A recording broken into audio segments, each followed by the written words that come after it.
Thank you for purchasing the Caligari Financial Do-It-Yourself Financial Plan. The purpose of this course is to give you a good idea of when I make a financial plan for a client, what are a lot of the common things that I recommend.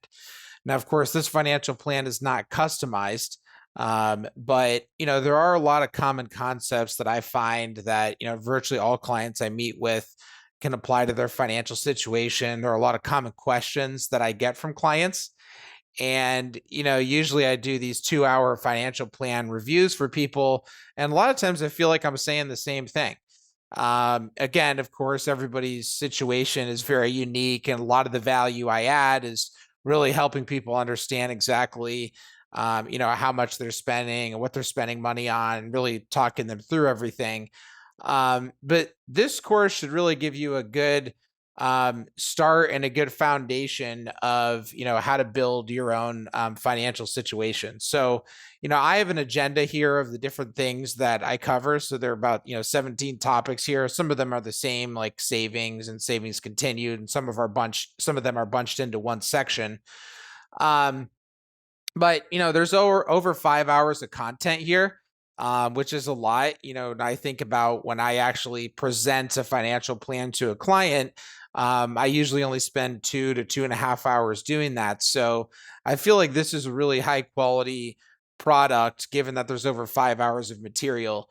And I start off with kind of the basics, right? The insurance, right? Your disability insurance, life insurance, and your property and casualty insurance, which is homeowners, renters, auto, and umbrella insurance. And so these are kind of the boring areas that nobody wants to think about.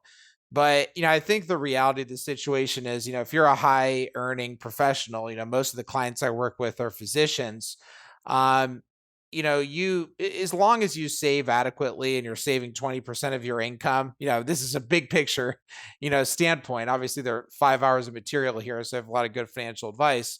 But if you are saving 20% of your income, you're putting it into reasonable investments, you're not doing anything extremely risky and not messing anything up. And that's harder than it sounds, right? Because there are financial landmines everywhere, some of which I talk about in this presentation. um the maybe your biggest risk is going to be that there's some sort of liability claim that happens with your PNC insurance. Somebody passes away, or you get prematurely disabled. I often find that people just they kind of overly discount the risk of something bad happening. And it's like Warren Buffett says, rule number one, don't lose money. And I think kind of rule number one in a financial plan is make sure you don't get derailed from something that you could have been adequately insured against. So these are three really important areas to focus on. And then I kind of get into the blocking and tackling of building wealth, right? And so the investments are obviously important, and you should make sure that you're investing in the right asset classes, having the appropriate mix of, what you're going to invest in aggressively, what you're going to invest in conservatively. But kind of the non-sexy stuff, the blocking and tackling of building wealth, is the budgeting, the expenses, making sure you have enough liquidity, understanding how much money you're going to need to retire, making a savings plan to get there. Within the savings plan, I talk about, okay, what account should you put everything into? Should it be, in your employer based 403B, 457, 401k, backdoor Roth, regular Roth, whatever. There are all these different, things that you can do to build wealth more efficiently, right? And I talk about that in this 5-hour course. But the blocking and tackling, a lot of that's right here in the budgeting, right? It's how much of your pre-tax income are you spending on housing? How much are you saving? What are you spending on your other expenses? What are you doing to minimize your tax bill, right? That's the blocking and tackling. That's what's really important. I talk about what's an appropriate investment allocation.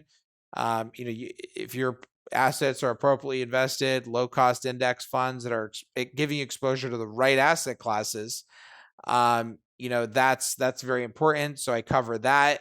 I do offer a service, Caligari Professionally Managed Accounts, where if you want me to manage the investments for you and low cost, Vanguard, iShares index funds, other low cost index funds. I can do that for you for a low cost through an automated investment platform that's tax efficient. But I also provide guidance in this course of if you're a completely do it yourself, how you can use an automated platform to do it yourself in a tax efficient manner. A lot of the clients, when they come to me, they're looking to buy a house. So, part of it's how much can you afford? Talk about that in the budgeting section. But the other part of it's like, okay, what actual kind of loan are you going to use? Going to be a physician loan? Is it going to be a, conventional loan? What lenders should you work with, or the credit unions you should consider? How do you find the best lenders? How should you think about your home purchase in terms of the down payment, or financing more of it? Does it depend on the interest rates? So there are all these questions. Should you get a starter home? Um, and I also talk about, buying a car, how to handle your, student loans, who you can contact to get advice on that, and how you should think about it when you're comparing, married filing separately, married filing jointly. Should you pay down your debt, or should you take the money and, invest it into the market? How do you decide what to do? With buying a car, should you lease it? Should you finance it? Should you buy a new car in cash? Should you buy a used car in cash? Estate planning, how do you put together an estate plan? What should you be thinking about if you have kids? Do you need a trust if you don't have kids? Do you need a trust if you do have kids? When you're making a trust, what are different things that you should consider? And then lastly, how can you check in with yourself on a quarterly basis to make sure that you're tracking to your goals, and also that you're holding yourself accountable, that for example, you're saving as much money as you should be saving, given what we have outlined in the budgeting section. So thank you again for purchasing the Caligiuri Financial Do It Yourself Financial Plan, and I hope you find great value from this. Thank you.